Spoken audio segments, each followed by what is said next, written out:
Hari pernikahan itu datang tanpa pernah benar-benar ia impikan. Aula besar rumah keluarga Aditya dipenuhi cahaya lampu kristal yang menggantung rendah, memantulkan bayangan orang-orang yang tersenyum seolah semuanya baik-baik saja. Di tengah keramaian itu, Alia berdiri kaku dalam balutan gaun putih sederhana, tangannya dingin meski udara terasa hangat. Ia tidak menangis. Ia sudah kehabisan air mata sejak seminggu lalu, saat ayahnya dengan suara berat mengatakan bahwa ini satu-satunya cara menyelamatkan perusahaan keluarga mereka dari kebangkrutan. Aditya berdiri di sampingnya, tegap dan tenang, mengenakan setelan hitam yang membuatnya terlihat semakin dewasa dan sulit dijangkau. Wajahnya tampan, tetapi dingin. Tatapannya lurus ke depan, tidak sekalipun menoleh pada Alia selama prosesi berlangsung. Pernikahan itu terjadi begitu saja. Ijab kabul terucap dengan lancar, para tamu bertepuk tangan, dan mereka resmi menjadi suami istri tanpa pernah benar-benar saling mengenal. Alia mencuri pandang ketika mereka duduk berdampingan di pelaminan.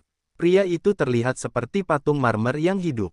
Rahangnya tegas, matanya dalam, tetapi ada sesuatu yang kosong di sana. Ia tahu pernikahan ini juga bukan pilihan Aditya.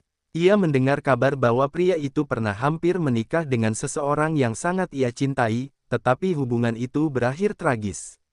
Tidak ada yang berani membicarakannya secara terbuka. Malam pertama mereka terasa lebih sunyi daripada yang Alia bayangkan.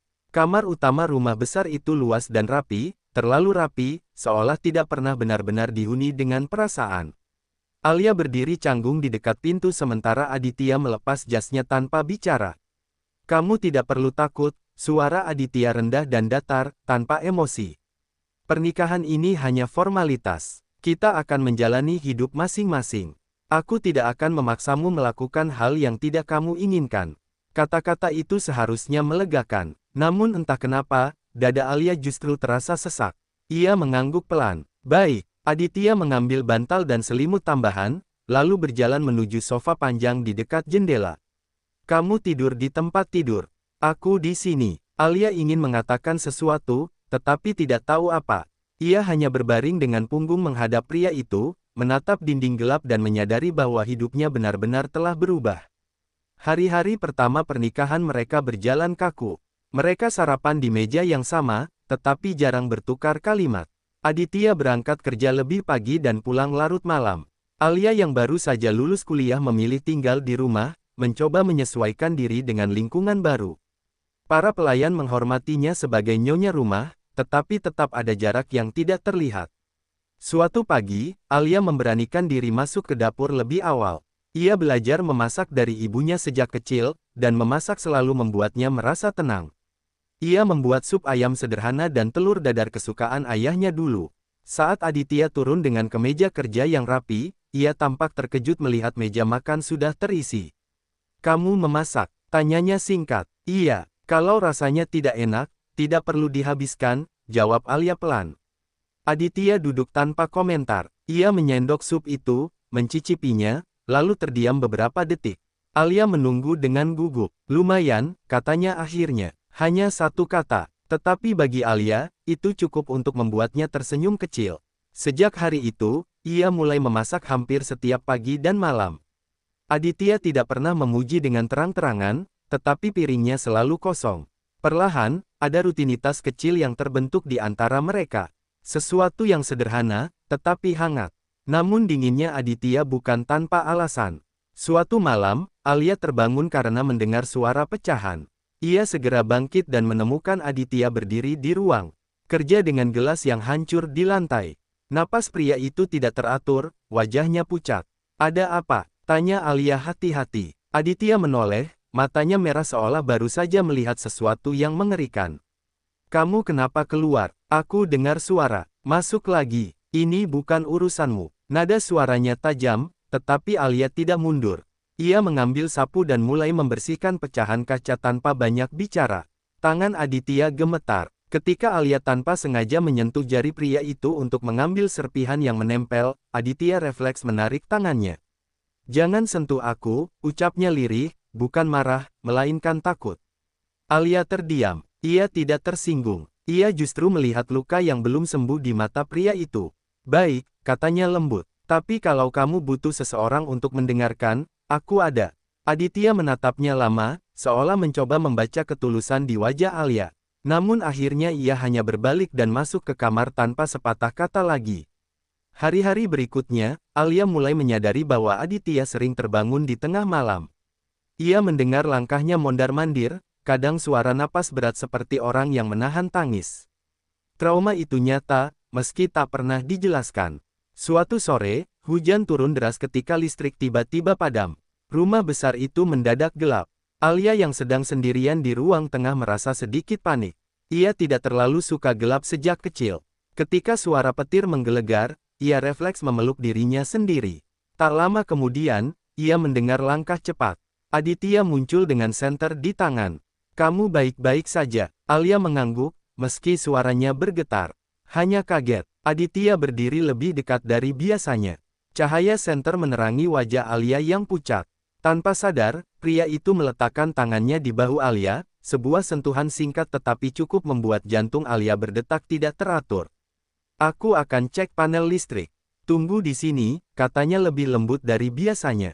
Ketika lampu akhirnya menyala kembali, Alia menyadari bahwa untuk pertama kalinya, ia merasa aman di dekat pria yang awalnya terasa asing itu. Perlahan, jarak di antara mereka menyusut. Bukan karena kata-kata manis, melainkan karena kebiasaan kecil. Aditya mulai pulang sedikit lebih awal.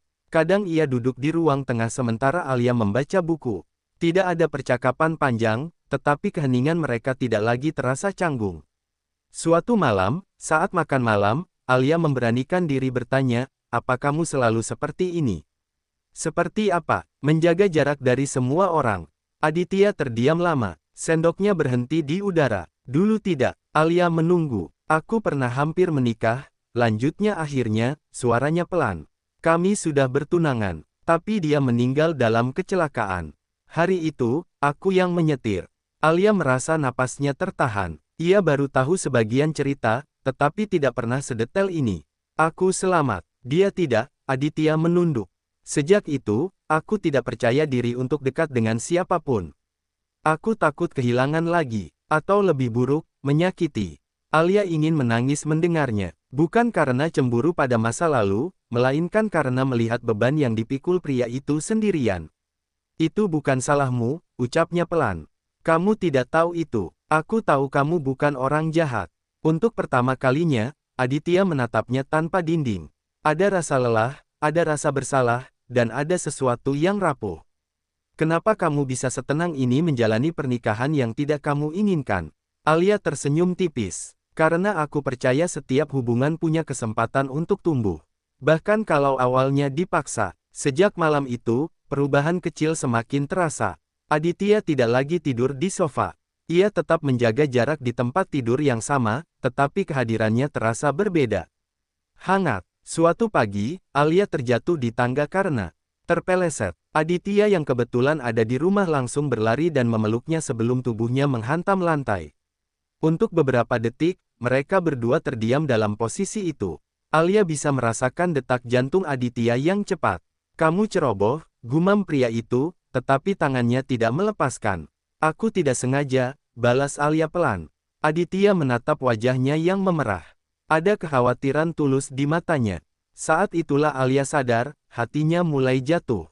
Bukan karena kewajiban, bukan karena status, tetapi karena pria dingin itu perlahan menunjukkan sisi yang hanya bisa ia lihat.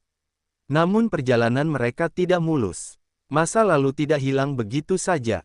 Ada hari-hari ketika Aditya kembali menutup diri, ketika kenangan lama datang tanpa diundang.